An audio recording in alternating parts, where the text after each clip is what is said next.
Hoje a gente está aqui para falar de um tema muito importante: pedra no rim, ou nefrolitíase. E eu não estou sozinho aqui para falar disso. Eu estou aqui com o professor Roberto Zatz, médico, nefrologista e professor titular da Faculdade de Medicina da USP. Bem-vindo, professor. Obrigado. Bem, a gente já sabe que o corpo tem uma variedade imensa de células muito diferentes e com funções muito diferentes. E elas trabalham todas juntas para que a gente consiga viver bem, certo? Só que para que elas consigam trabalhar, elas precisam de um apoio. E esse apoio vem no sangue. Vamos trocar em miúdos. O que eu quero dizer é o seguinte: para que a célula exerça suas funções, ela precisa de certos nutrientes, precisa de oxigênio e mais um monte de outras coisas que são necessárias para que ela trabalhe. E tudo isso vem pelo sangue. E uma vez que a célula recebe isso e realiza as funções que ela precisa realizar, ela meio que começa a acumular um pouco de lixo, coisas que ela não precisa mais e que o nosso corpo também não precisa.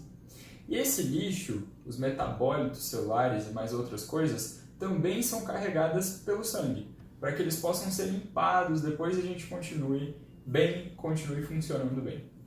E esse papel de limpador do sangue, um dos órgãos muito importantes nessa função, é o rim. Ele funciona como um grande seletor, de certa forma, daquilo que as células precisam e devem continuar no sangue e daquilo que as células não precisam mais e que, portanto, pode ser eliminado. Certo, professor? É mais ou menos essa a função do rim? Mais ou menos assim, como você definiu, né? Eu diria assim, né? As células produzem lixo, como você definiu, né? Um lixinho, né? E não só isso, né? Mas as células, não só as células produzem, mas a gente, né, ingere coisas e a gente ninguém fica contando quanto eu preciso de sódio, quanto eu preciso de açúcar, quanto eu preciso disso, daquilo, ou quanto eu preciso de potássio. Tudo aquilo que for em excesso, açúcar não porque acumula como gordura, mas sódio, potássio, cloreto, essas coisas, se tiver em excesso, água inclusive, os rins têm que pôr para fora.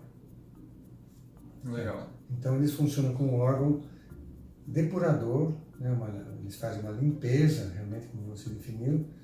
Então eles recebem um sangue, né, com algumas coisas a mais e com algumas coisas que podem ser até tóxicas, e eles tiram aquilo e devolvem um sangue purificado. E qual é a relação disso com pedra no rim? É o seguinte: o sangue transporta tudo isso. Obviamente, na hora de se pensar no sangue, se pensa em algum líquido. E o sangue, assim, transporta todas essas coisas e assim passa pelo rim e assim o rim consegue depurar e limpar o sangue. Mas pense aqui comigo, você já ouviu falar de estalactite? Se você nunca ouviu falar, presta atenção no que vai aparecer na tela agora. Isso é uma estalactite. Sabe aquelas coisas dentro das cavernas que se formam quando gotículas de água vão pingando através do teto?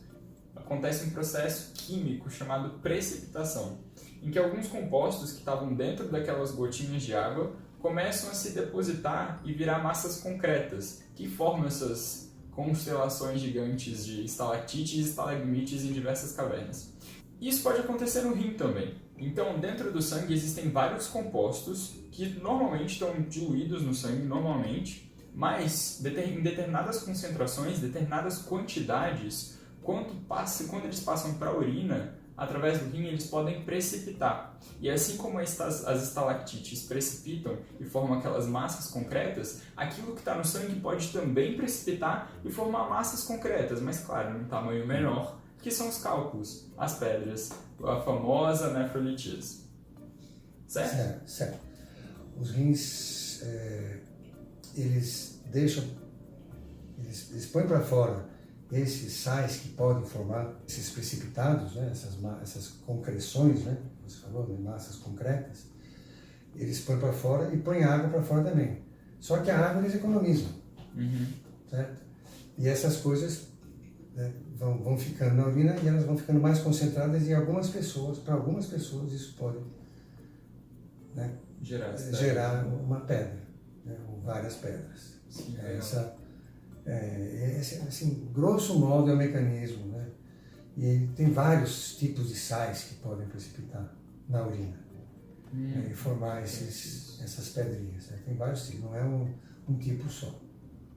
Importante isso que você falou, porque a gente recebeu, como de praxe, a gente recebeu várias perguntas de vocês sobre esse assunto, e uma das primeiras perguntas é a seguinte: esqueci da primeira pergunta, peraí, deixa eu ver o que você anotou. Existe alguma restrição de alimento ou de bebida que eu preciso ter para evitar ter pedra no rim?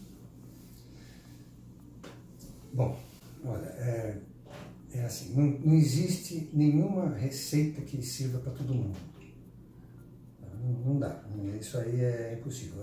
As pedras, então, pedra nos rins não é assim, formou uma pedra no rim, o que eu preciso fazer para não ter pedra no rim?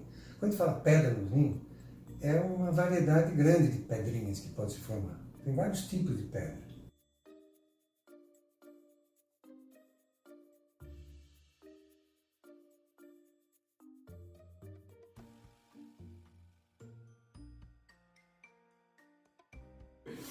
Uma estalactite.